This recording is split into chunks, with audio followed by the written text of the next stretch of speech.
Well, hello, this is Narayan here for the Real Estate Show, and today I'm going to talk about the subvention scheme offered by the real estate developer. How have they taken the banks and the buyer for a ride? Now, this topic is very personal to me too. The reason is because I have booked a large home in Mumbai under this scheme. Now, if you look at when I booked, now this flat which I booked was in the year 2012-13, and the developer promised that by 2016 I will have the possession of this flat. Now, being a large amount, I have gone what the builder said, and he's one of the most reputed builders in Mumbai. Now, we are in 2019, and my building is nowhere near ready. So, post that, I thought we should talk about this, and this subvention scheme. Since 2012, the developers, the government, the bankers, etc., has offered. And how has this subvention scheme been really misused?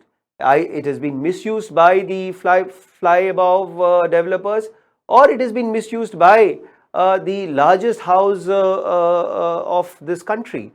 So it has been misused, and I want to put across to see that how these developers have misused these things. Now let us look at how the subvention scheme works.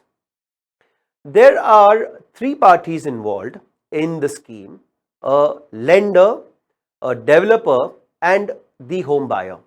The home buyer books a flat paying a sum of anywhere between 5% to 20% of the cost of the flat upfront. The rest is paid by the lender to the developer as a construction progress or as an upfront payment, but as a loan to the buyer. The developer takes care of the pre-equated monthly installment, which is EMI, for the time period as agreed in the agreement. Now, such scheme provides a win-win situation for both the buyer as well as the developer. These schemes are affordable for the buyer, as either do have to bear the burden of the rent or the EMI, and the builder meanwhile receives the fund at much lower cost. Under the subvention scheme, developers get to access funds at a home loan interest rate, which is generally hovering in the range of 8 to 10%. Now, it is far cheaper than the cost of capital otherwise, which he gets, which is around 15 to 20%, depending on the profile of the developer and the risk profile of the proposition. Now let us look at the figures of the subvention scheme across India. Now, in 2019, from June to April, there were 69,000 units which was got availed. In 2017 to 18, there were approximately between 2,50,000 to 2,75,000 units. Now, in 16 and 17, the units were much more. This is approximately 3,50,000 to 4 lakh units, and so on and so on. Now, this scheme has been working since 2012, and look at the amount of the misuse the developer has taken, and they have actually taken the banks as well as the home buyer for a huge ride. Now, look at the misuse of funds and how this has happened. One of the issue with the scheme was related to the upfront disposal of the loan to the developers by the banks and the housing finance company.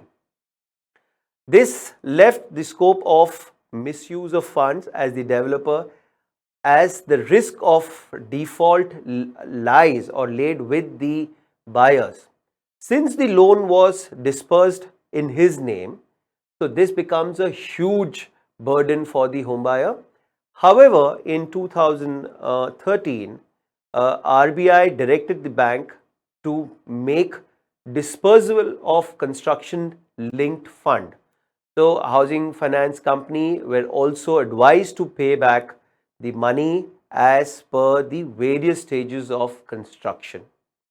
Now the RBI with the new regulatory body, which is the HFC, which is the housing finance companies, has cracked the whip to make it a level playing field for all. In its circular, NHB, which is the National Housing Board, stated that it continued to receive several complaints. However, it is not clear what the nature of complaints were, but experts point out that the developer might have misused the profile of the buyers to get access to loans. The fraud may have happened on the account of non serving of interest rate by the developers, or non delivery of the houses within the stipulated time period defined in the subvention scheme. Now, this has been put the buyers at a large credit risk. Now, let us look at is subvention scheme offered by the fly-by-night developers. Often had fine prints written there, which escapes the buyers in terms of the where it is put them at a disadvantage. The NHB may also be alluding to cases where funds collected for one project were diverted to another project or siphoned out entirely. How on earth will the buyer know this when the developer has no accountability of the funds that is being paid on his behalf to the developer? The NHB directive should have come at least 5 years earlier, when the investors were benefiting from such scheme.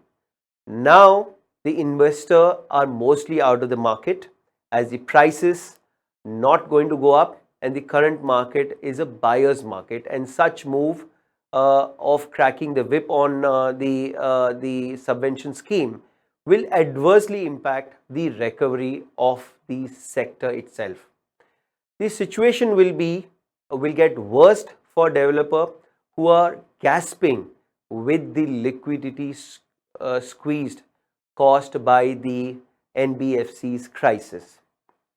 For the developers, there could not have been a better time for such a move.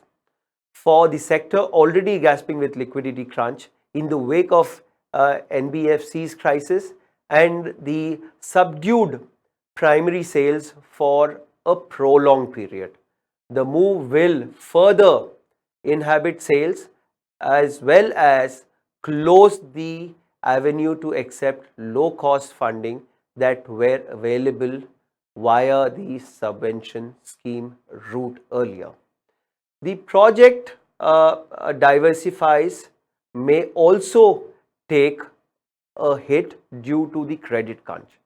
This move will slowly or downsize the sales more further, impact project delivery timelines and the developers' ability to repay their loans. Now look at the long-term benefit. The experts do believe that the move will improve long-term benefit. It shows the futuristic vision of Indian real estate as the transparency, predictability, attractive marketplace for both end user and the investors. Now look at the broader view. This announcement falls in line with the incumbent government philosophy of short-term pain being an acceptable trade-off for a long-term gain. Now, over a long time gain, that means the industry will definitely benefit from this move, which protects the interest of the home buyer by eliminating yet another level of risk. The circular describing the NBH to lend a subvention scheme in a structural term is a good step intended towards the safeguard in the interest of the home buyer, insulating them from a possible misuse by the developer. The quote is it too late to do that? For sure, I do believe that removing this scheme out of the developers is going to hit the developers very hardly, but the risk that it caters to has been blunted, and I do believe that this would be a too late move by the government to do. Thank you. Do write to us, subscribe to us. We will come up with more topics in future. Thank you very much. See you soon.